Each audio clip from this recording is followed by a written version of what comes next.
Guys, welcome back to my channel. आज हम व्यूह-रचनात्मक प्रबंध का फास्ट ट्रैक रिवीजन करने वाले हैं और कॉन्सेप्ट भी क्लियर करने वाले हैं।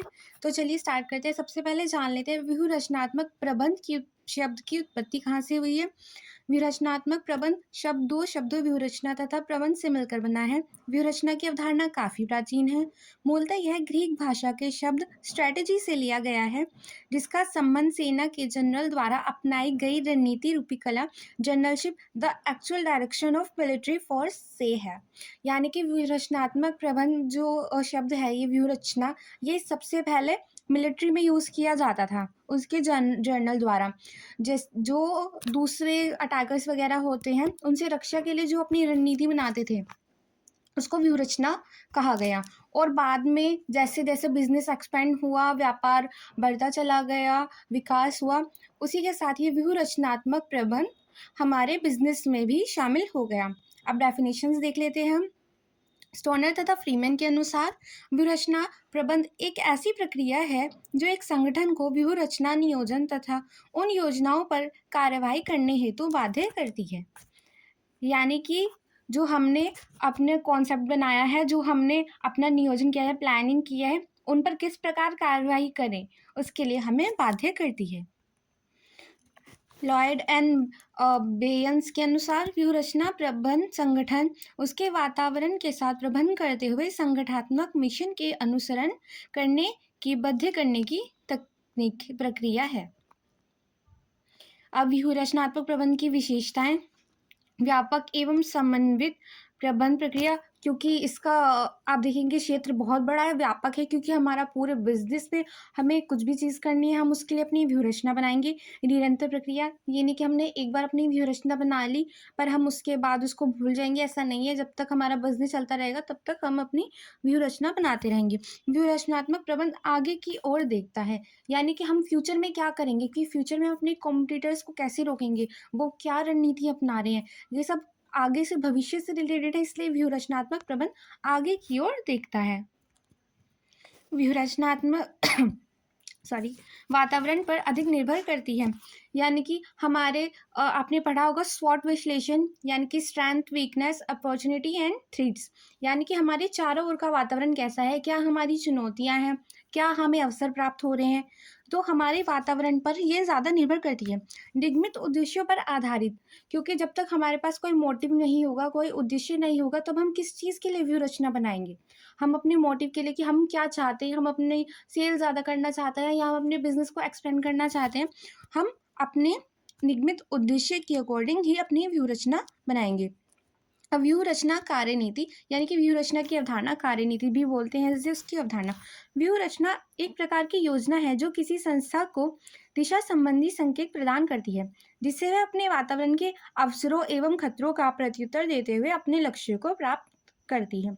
इसका मतलब यह हमें एक दिशा देती है कि अगर हम इस तरह चलेंगे, हमारा बिजनेस अच्छा होगा, हम अपने कॉम्पिटिटर्स को इस तरह हरा पाएंगे कि हमारे जो अवसर मिल रहे हैं हमें, हम उनका प्रयोग करें, और जहाँ पे हमें खतरा है वहाँ पे हम अपना जोखिम कम करें, जोखिम से बचने की कोशिश करें।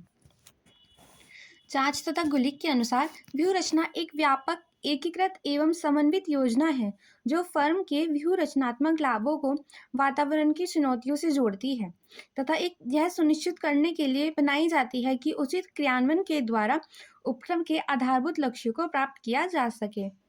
यानी कि जब हमें पता है हमें किस चीज़ से हमें नुकसान हो सकता है, क्या चीज़ हमारे लिए जोखिम है, चुनौती है, अगर हम उसको फिक्स कर पाए तो हम उससे बचने की कोशिश करेंगे, उसको अवॉइड करने की कोशिश करेंगे, और जो हमारा टारगेट है हम उसको इजीली अचीव कर पाएंगे। अब कार्यनीतिक बनाम क्रियात्मक निर्णय। प्रबंध एक निर्णय लेने की प्रक्रिया है, ये तो सब जानते ही हैं, परंतु सभी व्यावसायिक निर्णय समान रूप से महत्वपूर्ण नहीं होते। कार्यनीतिक निर्णय मूलभूत होते हैं जिनके लिए बड़ी मात्रा में कोशों की आवश्यकता पड़ती है तथा उच्च प्रबंध द्वारा चलाए जा रहे व्यवसाय के प्रत्येक पहलू को प्रभावित करते हैं। यानी कि ये हो गए हमारे मेन डिसीजन, जिससे हमारा बहुत बड़ा इम्पैक्ट पड़ता है कि हमने एक डिसीजन लिया है, उससे हमारे बिजनेस पर बहुत बड़ा असर पड़ेगा। जैसे कि हमने कोई कॉन्ट्रैक्ट साइन किया है या कुछ इस तरह के हमने बड़े स्तर पर निर्णय लिए हैं। जबकि क्रियात्मक निर्णय अधीनस्थों द्वारा लिए जाते हैं, जिनको वार्ता होती है तथा जिनमें कोशों एवं जोखिम की मात्रा कम होती है। यानी कि हमारे डेली बेसिस के नहीं, जैसे कि आज हमारी कोई मशीन ख़राब हो गई है या फिर आज हमारा कोई वर्कर छुट्टी पे है, तो हम उसको रिप्लेस कैसे करें? ये जो हमारे छोटे-मोटे डेली बेसिस पे हमने जो डिसीज़न लिए हैं, वो हो गए हमारी क्रियात्मक निर्णय। अब व्यूह रचना निर्णय की विचारधाराएँ। पहली आती है तर्कपूर्ण विचारधारा।